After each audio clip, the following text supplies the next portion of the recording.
जय श्री राम प्रेमी भक्तों। प्यारे भक्तों, आखिर राम नाम को ही सत्य क्यों बताया है?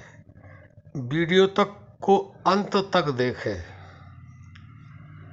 देखो भक्तों, वास्तव में यह बिल्कुल सच है कि राम नाम सत्य है। इसमें कोई संशय नहीं है, तिल मात्र भी। लेकिन यह समझना होगा कि जो राम नाम कहा गया है वह किसके लिए कहा गया है।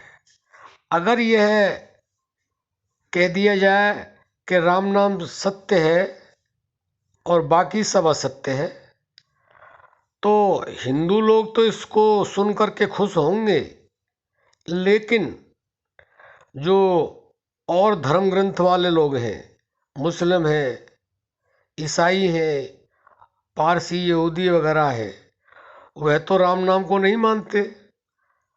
तो इसका मतलब तो यह है कि राम नाम सत्य नहीं है।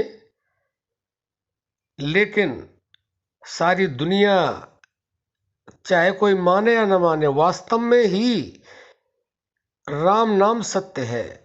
जहां ही शब्द लग जाता है वह 100% सत्य हो जाता है। इसलिए इसमें ही लगा हुआ है। आखिर राम नाम ही सत्य क्यों है? हम उस राम नाम की बात कर रहे हैं जो जर्रे जर्रे में विद्यमान है, जो हर इंसान के रोम रोम में समाया हुआ है, चाहे वो हिंदू है, मुसलमान है, सिख है, ईसाई है, कोई भी है। जो राम नाम हर एक के रोम रोम में समाया हुआ है और जो जर्रे जर्रे में भी समाया हुआ है। राम नाम का मतलब किसी धर्म से कोई लेना देना नहीं, जाति संप्रदाय से कोई लेना देना नहीं। राम नाम तो राम नाम है।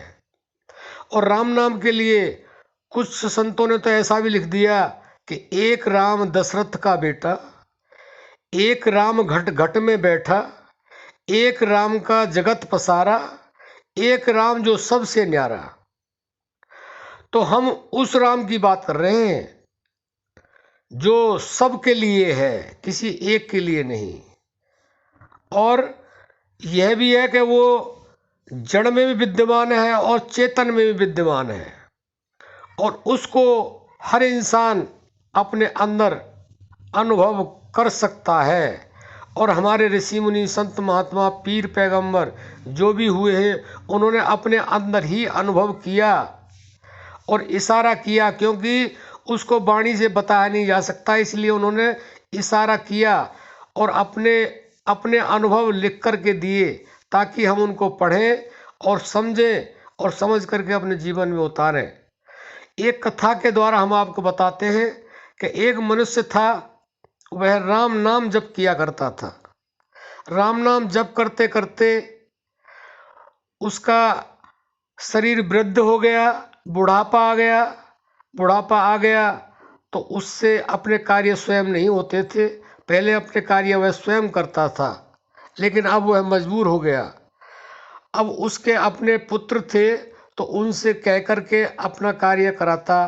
कहीं पेशाब जाना हो और उसने और कहीं कुछ काम करना हो, उठना हो, बैठाना हो, खाना खाना हो, तो वह सब काम अपने पुत्रों के द्वारा करवाता था। आवाज़ लगाता था तो वो आ जाते थे।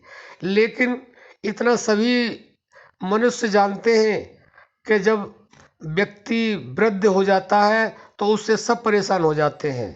तो धीरे धीरे करके जैसे समय व्यतीत होता गया, उसके बच्चे कभी आ जाते कभी नहीं आते, तो बेचारा पेशाब में, लेटरिन में ऐसे ही पड़ा रहता और उसमें बदबू भी आती रहती। लेकिन उसने उस राम नाम को नहीं छोड़ा, जो किसी संत ने उसे बताया था कि इस राम नाम को छोड़ना नहीं, चाहे परिस्थिति कैसी भी आ जाए। तो उसने राम नाम को छोड़ा नहीं। तो जब आवाज़ लगाता, कभी बच्चे आते कभी नहीं आते, परेशान हो जाता और बदबू आती रहती। और वह जब ज़्यादा परेशान हो गया तो चिल्लाने भी लगा। एक दिन भगवान से स्वयं रहा नहीं गया और उन्होंने इंतज़ार नहीं किया और वह तुरंत आ गए। तुरंत आ गए तो उसका कमरा बिल्कुल साफ कर दिया। उसको खाने के लिए चाहिए था, खाने के लिए दे दिया और उससे कहने लगे, भगवान स्वयं कि पिताजी अब आप चिंता मत करना, मैं आपकी सेवा यहीं रह कर के करूँगा, जब आप मुझे आवाज़ लगाएंगे तो मैं तुरंत आ जाऊँगा। तो उन्होंने कहा, बेटा तू कौन सा बेटा? कि मैं आपका सबसे बड़ा बेटा हूँ। तो वह बहुत खुश हुआ। लेकिन जब उसके शरीर की भगवान स्वयं सेवा कर रहे थे, तो उसके बच्चों के हाथ का स्पर्श और भगवान का स्पर्श, तो उसे कुछ अनुभव होने लगा। एक दिन कुछ दिनों के बाद में जब उससे नहीं रहा गया वृद्ध व्यक्ति से, तो वह पूछने लगा कि बेटा तेरा नाम क्या है? तो भगवान ने कहा, पिताजी नाम पूछ करके आप क्या करेंगे? नाम से क्या होगा? आपको सेवा चाहिए, आपको सेवा मिल रही है। तो उन्होंने ऐसे कह कर के टाल टोल कर दी और उनकी सेवा करते रहे और वहीं पे रहने भी लगे भगवान।